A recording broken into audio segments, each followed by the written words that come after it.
guys, how are we doing? So my name is that Pally9 and I am brand new to YouTube.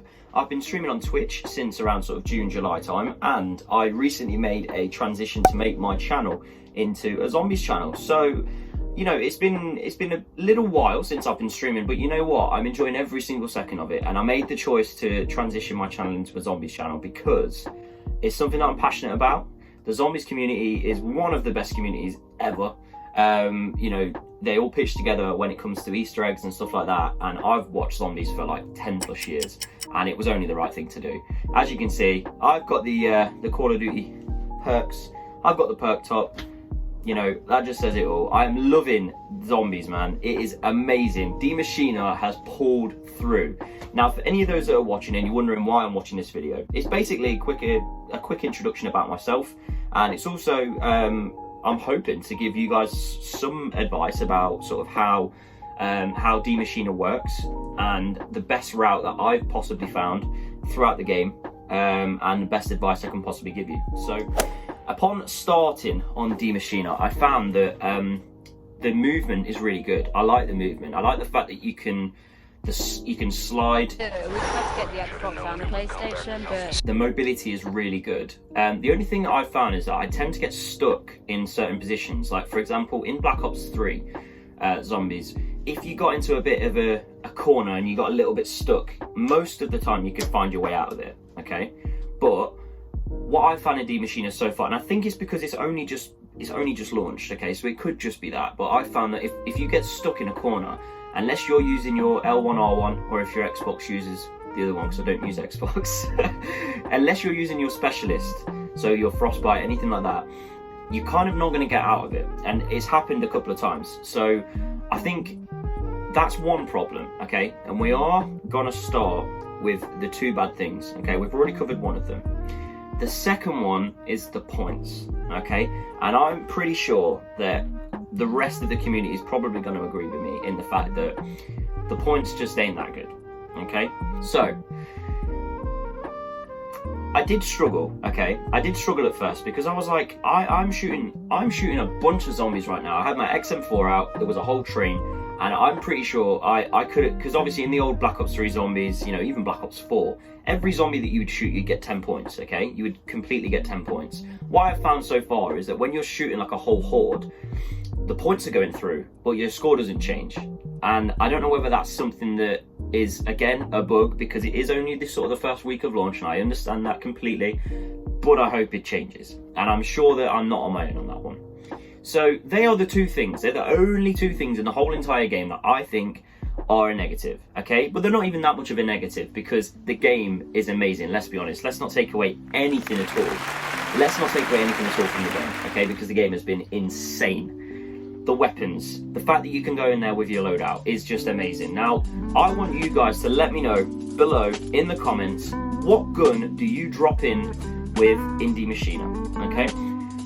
I drop in with the XM4. There's always one gun that I want to rank up straight away, no matter what game I'm playing. For me, for Modern Warfare, believe it or not, it was the AUG. I think I had over like 4,000 kills with the AUG before I even moved on to using other guns. But with this game, and with the fact that obviously you can incorporate your level from zombies to multiplayer, it's just amazing. Now, I haven't touched multiplayer yet.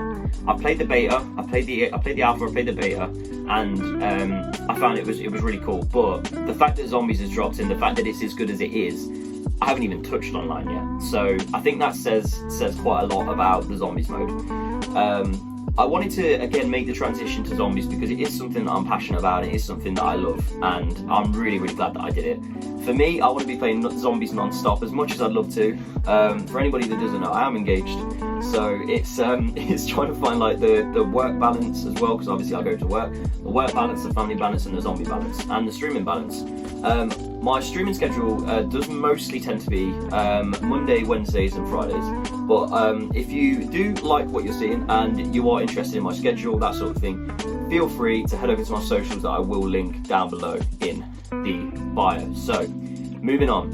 Again, the XM4, okay, I love it. It's a really, really good gun. I'd probably say between sort of the rounds 9 to 11, it does get weak, but this is where the specialist ammo type to come into play. Now, I've currently got the, I'm really not sure on the name of it, I do forget, so do forgive me.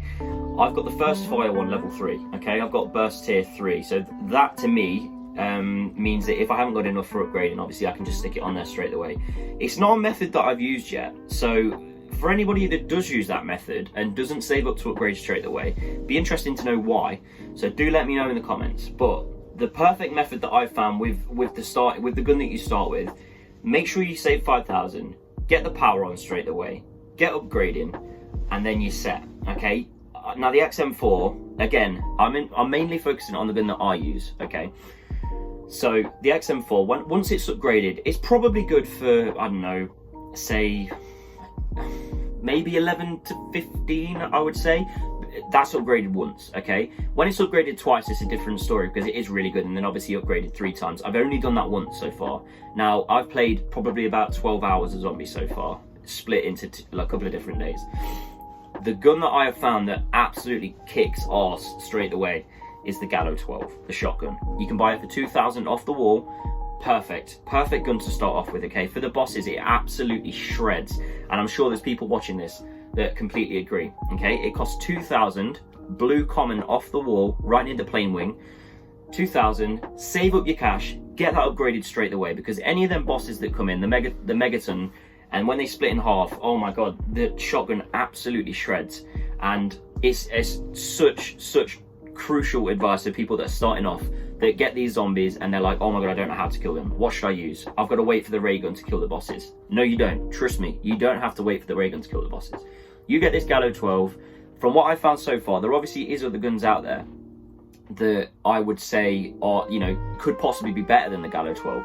But so far, what I've found is the Gallo 12 is amazing and it absolutely kicks ass. So I would definitely get that first, or even drop in with that gun, right? The only reason I've not dropped in with that gun just yet is because I'm waiting on getting the XM4 to gold, and then obviously the other camos that you can unlock with the zombies. Once I've done that, the Gallo 12 will be mine, and I will be grinding that as much as I can. But yeah, I pick up that gun and that shreds the zombies completely. Now, in terms of perks, so I'm sure, again, I wouldn't be on my own in saying that the perks are fantastic. The perks are brilliant. The fact that there's a Wonder Fizz machine in the game as well, which is pretty cool, because if you're ever stuck and you're not sure where to go, you can go straight to that Wonder Fizz machine on top of NACT, and you can get whatever perks you want. Now, the fact that the perk system has slightly changed, now it is obviously old school, okay, so you do have the perks, the same HUD and everything like that. It's really good, the way that the perks are on the screen below. The only thing that I would say is that you have to be very strategical about what perks you get and when you get them. Definitely crucial perk to get first, okay? Now this depends on whether you're in a team or whether you're in solos, okay? If you were in solos, I would definitely say to get stamina up first, okay? Now that's just my opinion. If you guys disagree, let me know down below, because like I said, I'm interested. I want your guys' input as much as I possibly can, because I am just starting off in YouTube, in the YouTube world, in the YouTube tutorial advice giving thing, and I want you guys to have as much as an input as what I do, so let me know. But from what I've found, being solos, stamina up is the first perk to get, because mate, it makes you run like Usain. I'm not even joking. The difference between not having stamina up and having stamina up is absolutely huge, so I would definitely say to get that first. Now, the second perk I would say to get, if you are running solo, so this is mainly solo based at the moment, is Juggernog, okay? Now, Juggernog is fantastic and it is really good. Now, if you have got tier 3 Jug, okay, if you've got tier 3 Jug, that takes your health from 150 to 250. So that extra 100 health goes a massive way. But let's not forget, okay, before even you get any of the perks, maybe you get stamina first, but before you get any of the perks, your armor is absolutely crucial, okay? It is crucial. Having armor is better than having Jug, and that is an absolute, like, that is the truth. Having armor is better than having Jug, and armor is so important. Now, what I would say is the pieces that you get from the zombies that drop, so they drop the little blue boxes, they're the things that are going to build up your, I don't know what they're called, but they're the things that are essentially going to build up your little points that pop up when you press your button on the pad, okay? And it tells you how many you've got. So you know when you go to a crafting table, okay, and you can craft all these things, they're the points that you need for your armor as well, okay? So the most important thing is make sure you get that 1 plate of armor straight away, even if it means you just get 1 plate and you save up for another one and then another one, okay? But make sure you have at least 1 plate, because even with Jug and your health being 250, they're Megaton bosses, they have got 1 hit, 1 hell of a hit, and they can take your armor off straight away. Now, I was actually in a game, and I got 1 hit by one of the Megaton split zombies, right? And I had a 3 health. Sorry, I had full health and I had 3 armor plates, and I got 1 hit, like completely 1 hit. I don't know whether that's a bit of a bug in the game or not, but this is what I mean. Like, I think the fact that I had armor helped slightly from the first hit that I got, but the second time, mate, I was gone. I was completely gone. So having armor is absolutely crucial, okay? In terms of perks, so we established with solos, Stamina Up, Juggernog, really, really important, okay? Now, in terms of Speed Cola, I would say that it's very different to how it used to be. And it could just be me that thinks that, but you need to be tier 3 for the Speed Cola to have a full effect in terms of how quick your weapon reload is. Now, so far I've got Jug tier 3 and I've got Speed Cola tier 3. I've got Quick Revive tier 2. So I'm getting there. I'm grinding through the perks and I'm slowly getting there.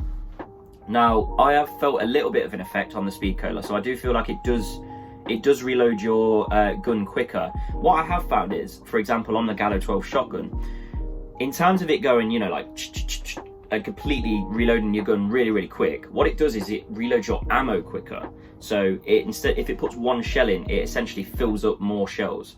And I found that that's probably the way that they've adapted Speed Cola compared to how it used to be. So yeah, I would probably say if you focus on getting Stamina Up and then Juggernog, the rest of them, you kind of make up your own decision about what you want, to be honest. Elemental Pop is really, really good to have. Now, obviously, on the perk machine, you can add your ammo type for 2000 before you've even upgraded, which is really, really cool. But if you have Elemental Pop and you're kind of stuck in a bit of a tight corner, say you're running a train and you know you really need some of these zombies to go and they're not dying, if you have Elemental Pop, it can automatically change your ammo type. So, for example, you're shooting at the zombies, nothing's really working, then all of a sudden, bang, brain rot, hits one of the zombies. The zombie then kills 10 of the zombies. Your train goes from that to that, and it's really cool, and it's definitely worth having. It's a lot, and in terms of the way that the perks work, I've seen that obviously the more perks that you have, the more expensive the perks are. For example, yesterday I was playing, I had pretty much like 5 perks. I just wanted to get Deadshot because I was playing solos and I thought it was really going to help me. Deadshot was like 5,000 and I was like, what?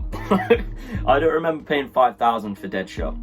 So yeah, that's the way that the sort of the perks and the money works in the game in terms of solos. Now, if you are running with a squad, it's slightly different. I would still say to go for Stamina Up, but Quick Revive. Now, Quick Revive works very different in terms of like solos and how the perk used to work.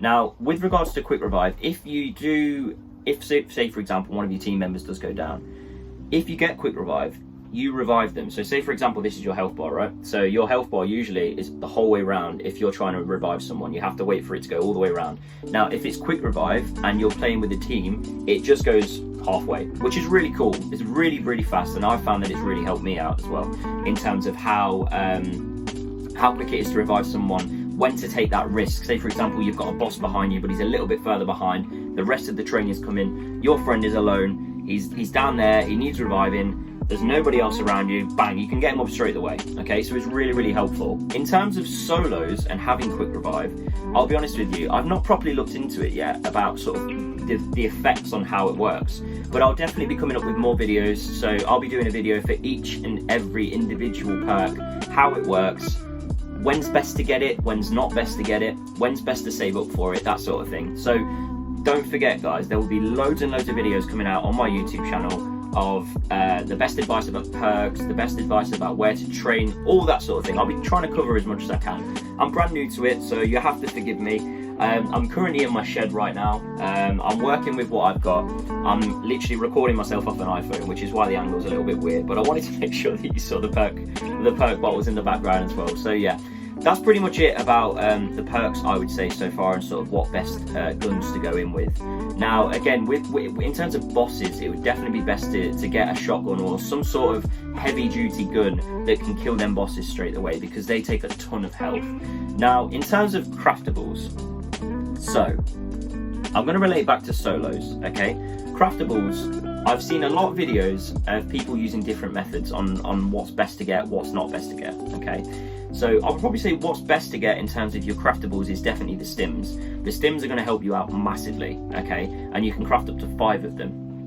And they're 100. See, again, I don't know the name of these zombie things, but they're 100 each basically to craft stims. I always make sure that I've crafted 5 so that I've got full stims. If I get hit by the boss, I can just stim up straight away.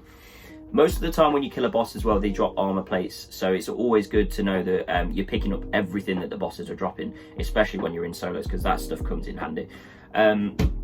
So stim shots is definitely one of the most important things to craft. Now, in terms of your sort of weapons that you can craft, obviously you can craft the bow, you can craft a sentry turret, you can do a chopper gunner as well, which is really cool. I found in solos having a chopper gunner is pretty clutch, because obviously when you pull out that chopper gunner, you don't get hit by the zombies or anything like that. You literally just stood still and they don't go anywhere near you. And if you're in a tight situation, a chopper gunner is definitely one of the things to have, because it literally kills the whole horde pretty much.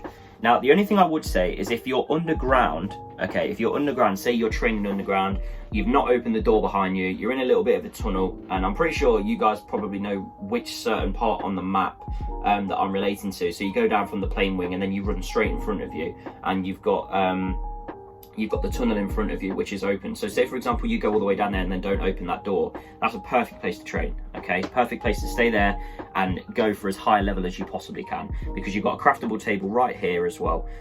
So it's definitely worth doing. Now, say, for example, you do that and you have the chopper gunner and you're like, oh, okay, I need to pull it out because I'm really stuck here. The only bad thing that will happen with that is that all the zombies are underground. So whether you pull that chopper gunner out or not, you're not going to get any kills because there's no zombies that are above ground. The only thing that's going to help you in that situation is the fact that you pull the chopper gunner out and no zombies are near you. But when you finish that chopper gunner, the zombies are all going to be there. So I would probably go with a sentry turret strat. If you're going to go underground and you're looking to camp up, you're looking to stay there and try and go for as many rounds as you possibly can, a sentry turret is definitely the thing to get, because they are good. You know, they're not bad. They do clear out a lot of people, a lot of hordes, and they do clear out a lot of bosses as well. And I found that it's a really, really good strat to do. Now, here is where it's a little bit controversial, okay? Monkey bombs. You used to be able to get them out of the box, right? And you get 3 of them, okay? And they were really good. They would really distract the zombies. They've always been slow to pull out. Whether you're in Black Ops 1, Black Ops 2, you know, Black Ops 2, Black Ops 3, whatever zombie game you're playing, they've always been slow to throw out, and I've always found that. In this game, they're the exact same. So I wouldn't even bother crafting monkey bombs, to be honest. Decoy grenades are the one. I'm telling you, decoy grenades, they don't last that long. They probably last about, I'd probably say, you know, 6 to 8 seconds. But that 6 to 8 seconds gives you enough time to reload, enough time to run out of the way so that you can go and craft up your armor, and it gives you plenty of time to be able to get there and get things sorted on what you need. I honestly think decoy grenades are the one. You have to be a certain level to be able to craft them though. I'm pretty sure decoy grenades is 54, but I could be wrong. Okay, I will check that for you. So yeah, I would definitely say that that's a good strat to have. Whether you're solos, whether you're in a team, definitely worth it. Now, I'm trying to think the bow. Let's talk about the bow, okay? So the bow, from what I found, early-ish rounds, the bow is really good to have, especially when you've got boss zombies, because that thing, you can pull it out, you get 5 bows, and it makes a really, really big explosion. Obviously, you can hold it for longer, which means the damage would be more. But what I've found is when I've held it for longer, and say, for example, I've shot it specifically at a zombie's body, or a boss's zombie's body, it doesn't really make that much of a damage. Now, if you're running a train, I would probably say to keep the bow, hold it for as long as you can, aim it at the middle of the section where the train is, because it's going to take out a lot of the zombies there. Again, with the bosses, I'll probably aim it a little bit lower towards their body so that it has a bigger effect. Because from what I've found is if you shoot a bow at a zombie's direct body, depending on where you hit them, it's not really going to make that much of a damage. And obviously you want to make sure that these zombies are dead straight away. These bosses are dead, because when they split in two, they're an absolute nightmare. So it's definitely worth doing. Now, let's talk about going into the ether. How beautiful is the ether? Okay, so the ether is beautiful. It kind of gives me Rave in the Redwood vibes. And for anybody that's played that, you guys know exactly what I'm talking about. This is what Rave in the Redwood looks like. Okay, like when you take your, I can't quite remember, I think it's when you go to the fire and you activate the fire, and then it essentially changes the whole map. And the slasher has like a weird purge face, you know, the X's for eyes and the smile and stuff like that. So it's really, really cool. So this is what this looks like. So as you can tell, they are quite similar, and that it does give me Rave in the Redwood vibes. But it's really cool because it's like, for anybody that's playing zombies, if anybody that's new to playing zombies, you want to have like a full experience. You don't just want to run around and shoot zombies. Like if you're playing it for the very first time, you want to be like, wow, you want to be amazed. So for you running around shooting zombies and then that's it, you're not really going to have that much fun.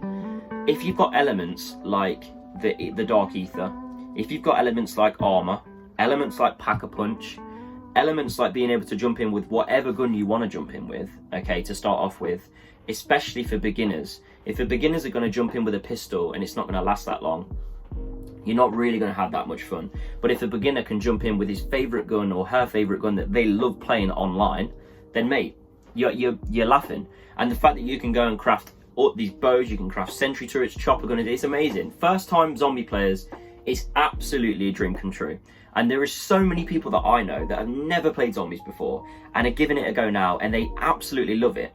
One of my friends, right, I showed him video footage of zombies, video footage of me playing zombies, and he was like, wow, I've never played zombies before, but I want to play zombies now. So it just shows how far the game has come with Cold War and how much of an impact and how much of a focus that they're looking to put into zombies, which is just amazing for the community, because we're kind of like the third child in a family, right? And maybe even more than that now, because before it's like campaign, multiplayer, zombies, okay? And even now, it's kind of like, it might be campaign, multiplayer, Warzone, zombies. But the fact that they've incorporated zombies and the level progression with multiplayer is mad. It's so good, because it means that you're not grinding zombies for no reason. It means that you're grinding zombies, you're building up your levels. Like I'm 26, right? I'm level 26. I've not even touched multiplayer yet. So when I jump into multiplayer, it's not as if I'm going to be skill-based matchmake with people that are, you know, really good or really bad. It's kind of going to be a bit of a mix. Now, I won't go into skill-based matchmaking because I know that's a discussion that people can talk about for God knows how long, and it's nothing to do with zombies. But yeah, I just wanted to touch on that just a tiny little bit. So the fact that they've managed to incorporate it and the fact that they've put so much thought into zombies is just amazing. Now, spoiler alert, for anybody that's not played, not done the Easter egg yet, okay, and you're used to seeing a cutscene, unfortunately there's not a cutscene. It's quite sad, but it's fine, you know. This is a brand new zombie story, essentially, with tiny little bits flooding through from the past that we all know and that we all love. And personally, I think they've smashed it out the park. I think they've absolutely smashed it. And again, like I said, for people playing first time, this is one hell of an experience to get yourself into. If you've never played zombies before and you really want to give it a go, you really can. It tells you how to turn the power on, okay? In terms of the Easter egg, it's slightly more difficult, but it's probably one of the easier Easter eggs that I've seen before. But I think the reason why they've done it like that is because it's easier for people that have never played the game before to try and sort of understand how Easter eggs work and how it's best to do it. So I really like the aspect of that.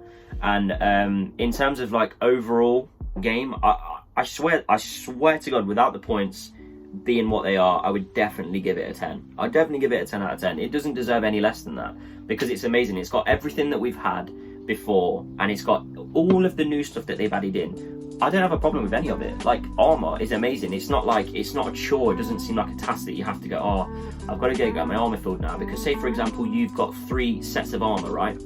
And 3, that's 2. 3 sets of armor, and 2 of your armor plates are gone. You've got 1 left, right? You go back to that armor station and you press rebuild. It literally fills it up straight away, and it takes about 0.5 seconds, like not even that, okay? And it refills it straight away. So it's not a chore, and it's not a task to be able to go and do that. So that's really, really good as well.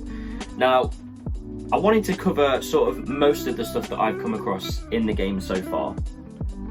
In terms of the best strat, okay, let's talk about the strat. So I'm going to link this into playing with a squad and playing solos. With solos, I would probably say to stay in the starting room from rounds 1, maybe through to rounds 9 to 10. Now the reason I say this is because the slow point building in this game at the moment, and I think that the devs are aware of it, so I think that it will be changing, okay? With the way that the points work and that you don't get many of them, it's probably best to stay to round 1 to 10 if you're solos, okay? The reason that being is because round 1 to 10, if you're very, very careful with your points, you could roughly build up between 15 to 16,000 points, okay? Depending on what gun you're using and depending on your method and how you kill the zombies very, very early off to sort of round 10. And whether you use your turrets and stuff like that if you've got them, because you do have that crafting table in the starting room. Now, after that round, say for example you built up your 16,000 points, you then run through, turn the power on, you've probably got about 9,000 left, okay? With that 9,000, you can upgrade your gun straight away. You've built up enough of the pieces to be able to get your armor on straight away as well, so then you're fully stocked. Say for example you've Pack-a-Punch, you've had 9,000 left, you've got 4,000 left. So realistically, if you wanted to buy Jug, you could buy Jug. If you wanted to buy Stamina Up, you could buy Stamina Up. And then if you look at it, you're on round 10 and you're pretty much set for the next couple of rounds. And then by that time, say for example you get to round 15, you can then go and buy another perk, or you could then go and hit the mystery box a couple of times, or then you could go and add a ammo type to your gun and you could get another perk. And I found that from round 0 to 10, well, rounds 1 to 10, it's the best strat to do. And if anybody wants to tell me different, then go ahead. I'm down to listen for it, guys, because I'd love to take on a different technique. But so far, I have found that technique is literally the best technique I can use. And for anyone that I've played with, I've told the exact same thing. Let's stay in this room till roughly around 10. Now, if you're playing with a full team, so say for example, you're playing with 4 people, what's going to be different with that is that you're going to have more zombies, okay? You're going to have more zombies per round. And also, the points are going to be less because there's 4 of you, so you're going to be spreading it out. You're not going to be spreading out the zombie kills as much, and one person's always going to have less than the other people. I guess the good thing with 4 people is that maybe you won't have to stay in the starting room till round 10. Maybe you have to stay in the starting room till round 7, and then you can go through, and then you can go and get your perks and stuff like that. But from what I've found, definitely staying in that room until round 10-ish is probably one of the best moves to do. Now, again, I wanted to try and cover as much as I possibly could today, okay? In terms of the strat, I would probably say that is the best thing to do. Now, after that, if you're going to go through Nakdor and Toten, drop down to where the plane wing is. Because if you think about it, with the plane wing, you've got the plane wing in the middle, okay? So you've always got the plane wing in the middle here. Now, this side, you've got all the way down to where Quick Revive is, okay? So you can train a lot around that area because it's a really, really big area. And if you ever get stuck, you can open this door on the left to where Nakdor and Toten is, and you can open the door on the right where the back of near Quick Revive, where that ammo box is as well. And you can go through the caves, and then you can go down if you need to. So you've got that left side as well. So as well as having the left side and the plane side, you've also got the right of the plane as well, which is really, really good in terms of training because you can run all the way around that plane wing, come back on top, go onto the other side of the plane wing, jump down, jump onto the other plane wing, and then you're running all the way around. So there is loads and loads of space to be able to train as well. And then I guess it all comes down to personal preference and how you guys have found the best way to play so far. But like I said, I'm interested in knowing what people's techniques are and how's best to play the game so far. So, I think I'm going to cut it there. That was my very, very first YouTube video, and I'm really happy with what I've covered so far. Like I said, I will be getting as many videos in as I possibly can about the best perks to use, probably what's best to use your ethereal crystals in. We will go into all of that sort of stuff. But for a beginner's guide, and for people that haven't played it before, enjoy yourself, because this is one of the best zombies we've ever had. This is probably the best launch map we've ever had for any game, and I will go as far as saying that, any zombies game in Call of Duty history, and I would go as far as saying that. It's definitely worth doing. If you've not played it before and you've got Cold War, load up Cold War, put zombies on. It tells you what to do, it gives you guides. Just do it, my dudes. Enjoy it. And what I would like you guys to do, if you are enjoying what you're seeing right now, give it a thumbs up. If you've enjoyed the video, give it a thumbs up. If you've not enjoyed the video, give it a thumbs down, because any constructive criticism is constructive criticism, and I'll happily take it. If you've got any advice for me, if you've got any thoughts or anything like that, drop it down in the comments below, and subscribe if you're liking what you're seeing. I appreciate everything, my guys. I hope I got as much as I possibly could in this short time that we've had. And again, if you've got anything that you want to ask me, anything that you want to send me that you think might help me in terms of my guides and stuff, send it through to socials, which will be put down below. I wish you the best, my dudes, and I will catch you very, very soon for some more videos. See you later, guys.